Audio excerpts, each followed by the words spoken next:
What did you think of that, particularly with the delay, how you guys handled it? It looks like obviously the bat stayed hot.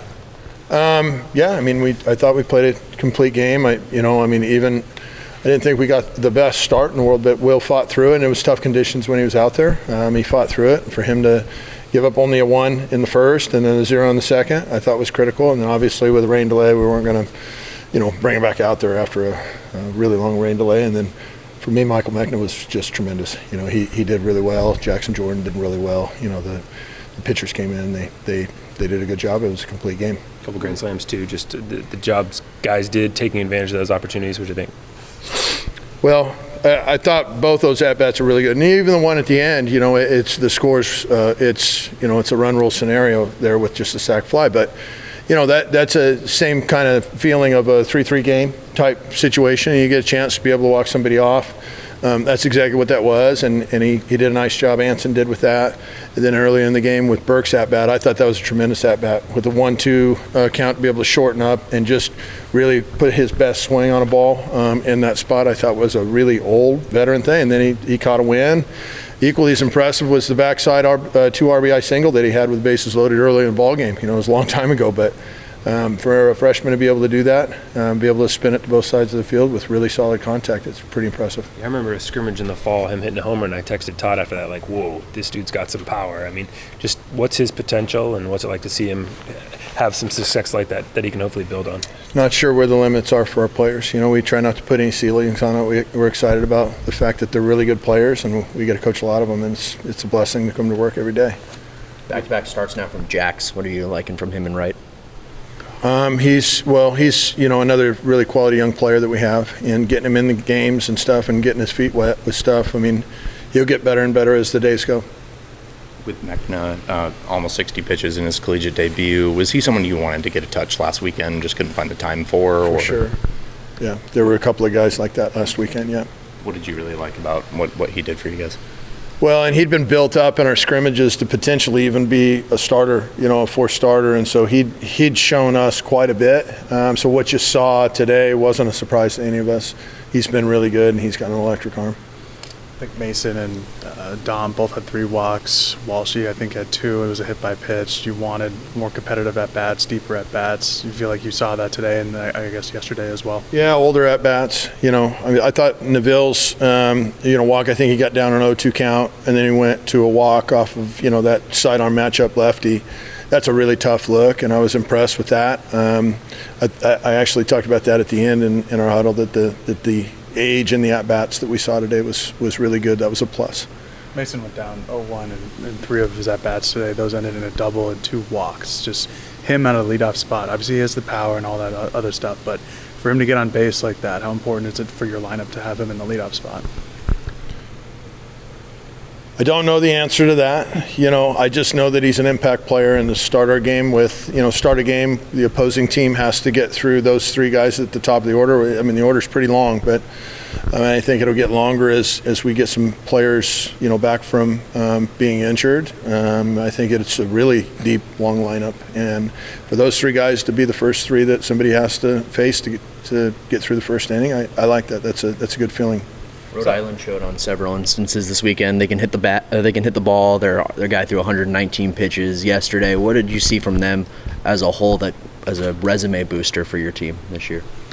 Oh, I don't know about for me, I knew that they were going to be really competitive. They scored 36 runs in a baseball game before they came here. I mean, that was nuts. They were super competitive. The Levesque kid was, I complimented him at the end of the game. I think he's in his last year eligibility, and the kid is just flat out a competitor, and it's unique when you see something that special, and I think they've got a lot of old guys that are really competitive, and I'm happy we got a chance to be able to play them 4 times. With Jacob Walsh setting a program record today, 2 grand slams, how is this momentum going to go into next weekend for you guys to prepare? Well, I mean, they say momentum's only as good as your next starting pitcher. I don't know. It's cliche for me. I wanted to keep playing. It's the only reason why I don't like run rules is whether you're on the good side or the bad side of it, you don't get a chance to play more innings. And at this time of year, it's just critical for us to play more innings. And so we were fortunate that team didn't have a flight, out tonight to where the rain was, would have basically stopped a game and not been able to finish it. That would have stunk. We just need to play this time of year. It's different playing scrimmages than real games. Was the run rule just to accommodate Rhode Island's travel, or what was that decision?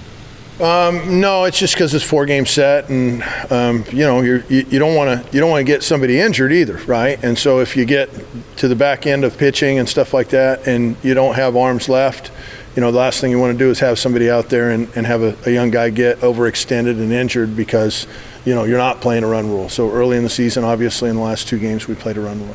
Been a lot of guys kind of moving around in the infield and the outfield. How does Carter and Mason specifically, how do they come through as leaders in their position groups with so much turnaround? Well, specifically Carter, Cooney, Maloney, that infield crew is, and now even Mason in center field, he's starting to grab on to the defensive aspect of being a leader. And so, it's one thing to put up big offensive numbers, but it's another thing to learn how to play defense. And playing defense is usually harder than hitting for these guys, and so Ansoneros, when he's crashing into walls, making catches, going over fences, making catches, diving catches, that's a leadership thing. Mason DeVille now is doing that in practice, going up. Jeff Hurd's a big leader for us in the outfield when he's making over the fence type plays because he's really good at it. Just the defensive stuff, the leadership comes from those guys really getting skinned up in practice a lot, diving everywhere, and that's where the respect comes from and the leadership stuff comes from.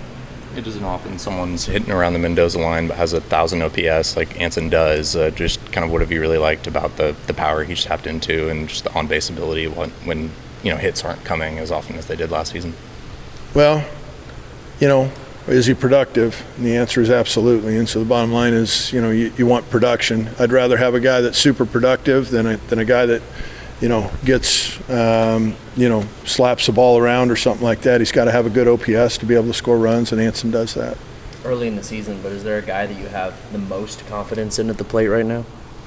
No, it's a long lineup right now, and we're only 2 weeks in. And so, I think there's some hitters that you haven't even seen yet or fans haven't even seen yet that could be our best hitters that have just been on the DL. And, when they get off, I think they'll see how long this lineup can be.